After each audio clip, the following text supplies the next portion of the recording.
Hey everybody, it's EK from EK Gorman Designs, and I am sneaking in today with a mini challenge from White Rose Crafts. They're doing these 3-day little mini challenges. There's no prizes, but the hope is to motivate and inspire those who are feeling blocked and halted during this kind of crazy time. If you don't know, White Rose Crafts has been temporarily closed due to the coronavirus, but they're still trying to keep their community together by creating these little challenges. So I thought I'd play along with the Ink Splatter and Stencils challenge and actually create 4 different cards using 4 different types of ink but the same technique. I started off with with a large sheet of watercolor paper trimmed down to 4 pieces, and then I sprayed it with my Distress Ink Resist, and then started in with some Distress Ink old school mini cubes. I started with the smooshing technique, and that's the only way you would say the smooshing, but I used 3 really light colors. I used the cracked pistachio, the scattered straw, and the tumbled glass, and smooshed the ink together, and then took my blending pads and just blended a little extra color into the watercolor paper just to create a little bit more visual interest. Because I sprayed all of the watercolor paper with Distress Resist, it has a really cool resist element to it. And then to get the stencil aspect of the challenge, I sprayed some Ice Spruce Distressed Ink Stain through this Studio Light stencil. And the extra stencil I just put onto a card frame for another day because, yeah, don't want to waste all that good ink. I dried this stencil ink and once again wiped away anything on the Distress Resist, so it was really popping through nicely. The second card base, I pulled out my Distress Oxides, and I went with a little bit deeper hue this time. I used Shaded Lilac, Dusty Concord, and actually Pumice Stone because I like how gray plays with purple. Not naturally colors people put together, but I really like how the gray offsets the purple in a nice way. Between the smooshing and the blending, I always dry everything so I'm not moving wet ink. So you're going to see me pull out my heat tool and dry out the card each time because I think you get a better effect. This time, instead of using my blending tools, I pulled out my blending brushes just because you get a different effect by smearing on ink with the blending brush. I think it's more vibrant. And I didn't clean between the 2 purples, but I did clean between the purple and the gray because I didn't want to contaminate my gray pad. Again, I'm going to use my damp baby wipe and wipe off what's on the Distress Resist. So I pulled out another stencil. This time it's from Kaisercraft. And I pulled out some Distress, or actually just clean water, and pressed clean water into the already inked so there's a ghosting effect. And then I sprayed some Wilted Violet Distress Oxide onto the card as well. So you've got both a ghosting effect and a spray-through effect with this stencil. And the ghosting effect's really light, but if you look at it, it comes out nicely. The little bit of ink left over from the spraying, I actually pressed into the top half of the card as well. And that extra ink I pressed into an empty card frame because one does not waste ink. Perfectly capable of using those cards to create something else. For the third card, I pulled out a little lesser known brand of blendable ink. It's the Scrapberry Stains Ink, and boy, are you prepare yourself for how vibrant this ink is. It does not lose any of its vibrancy in the smooshing, and hands down the boldest, brightest. So if you're looking for a really bold ink to smoosh with, the Scrapberry Stains Ink is an awesome ink. It's a limited, basic rainbow color collection, so you've got green, pink, blue, yellow, and there is a black, but look how vibrant this is. I took my blending pads and added just a little bit more on, and you can actually see it smooshes more vibrant than it blends, and that's usually not the case.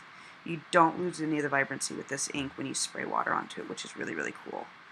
I think this card ended up having the most cool splatter from the Resist. I just love how it's right across the center of it.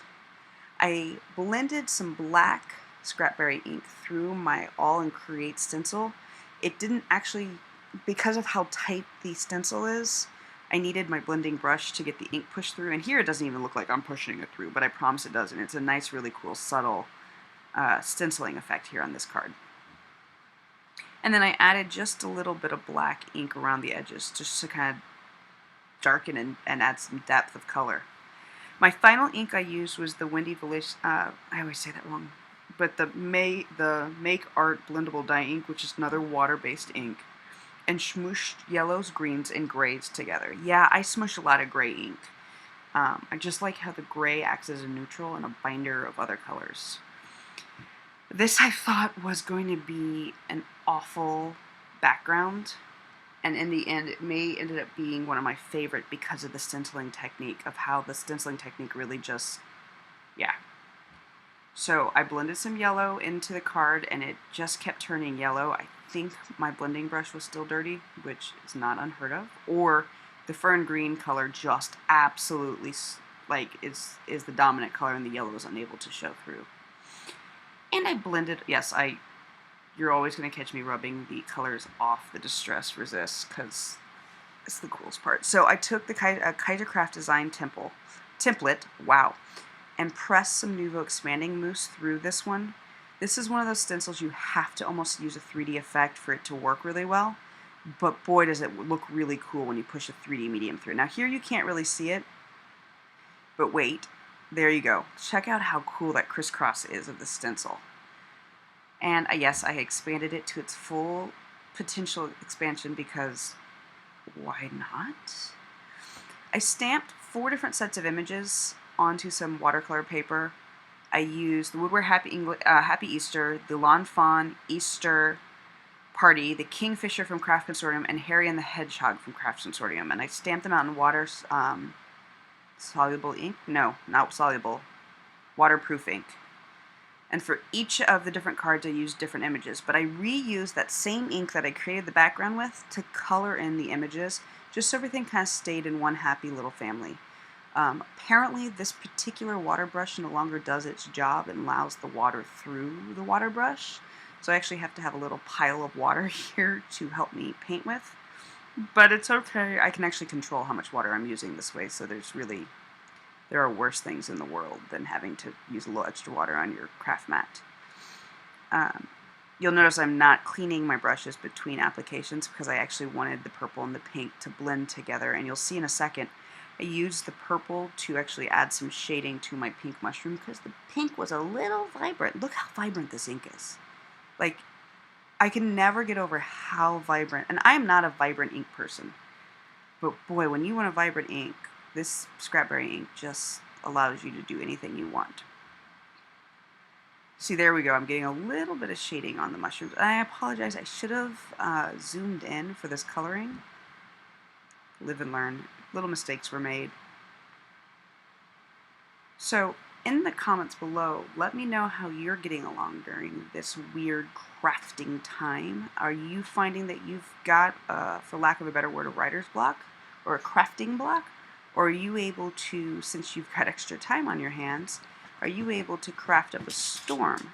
I am one with a little crafting block. I'm really struggling to stay focused. I'm really struggling to keep thoughts in my own head. So this little mini challenge was great for me because who doesn't know how to play with ink splatters and stencils? It was a great jumping off place, and I was able to create really 4 beautiful cards to kind of unstopper my blockage. For the Kingfisher stamp, I used the blendable Make Art ink and just used the gray and the yellow. I left the green out and just kind of went back and forth between the yellow and gray to get the bird colored. And I love how he came out. It was such an easy image to color, but it looks like I know more about watercolor than I actually do. For the Woodware ink stamp, I pulled out the Distress inks and added just the scattered straw and cracked pistachio, and just colored the way you would naturally color a flower. So the green went onto the leaves, and the yellow went onto the petals. It's hard for me to just use 2 colors like this because you don't get to drop any really good shadows in. I tried to pull up a little bit more of a saturated ink and drop it into the petals so you got a little depth in it, and it didn't really work. But it's a nice, the background of these cards are so intense that you don't really need detailed coloring for the stamps. For the lawn fawn images, I pulled out the Distress Oxides and colored her little dress in the pumice stone. And the bunny, I did his little accent, so his tail, his nose, inside of his ears. Then I used the darker dusty Concord to do the flower. And you'll notice I'm trying to create some shading with it, so I'm only coloring in certain spots, and then I'm cleaning my brush off, putting clean water on it, and then blending out the Distress Oxide. And that gave me a little bit more control over the shading. You'll see I also took some pumice stone there and some of the dusty Concord, blended them together to make it just a hint lighter for the hood of her flower hat. My bunny costume was colored in the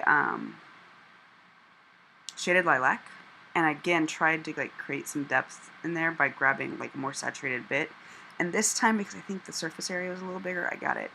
To color their faces and hands, I cheated just a smidgen. I pulled out the tea-dyed Stress ink and added it to their faces and hair just to give them, there was no browns. I had nothing I could use. Like, I could make them yellow, but then they just look jaundice. So I pulled out additional ink. And then I fussy cut everything out. I'm not going to make anybody watch me fussy cut because I am not a good fussy cutter. But there are each of the images. And now I'm taking adhesive and simply adding out these trimmed out images onto the different card frames.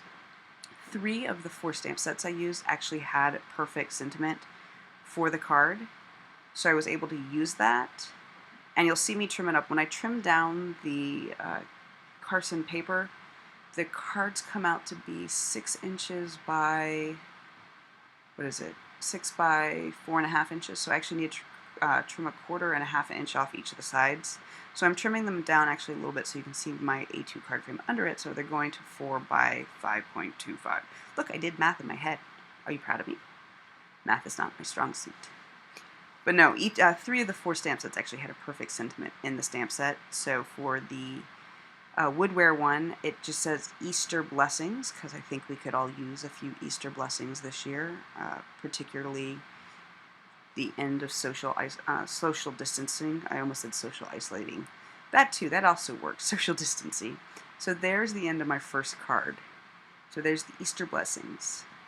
My second card is another Easter card I'm creating using the lawn fawn images. I'm trimming down real quick the Distress Oxide card frame, adding it to the A2 card frame. See, I'm saying frame too many times. We all can create drinking games based off how many times I say a word too many times.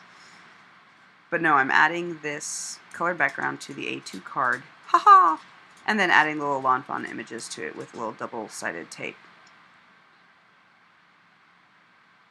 And this time I'm going to add them on the opposite side of the last card, pull out my stamp set and add the, I think this one says have a happy Easter. Just simple,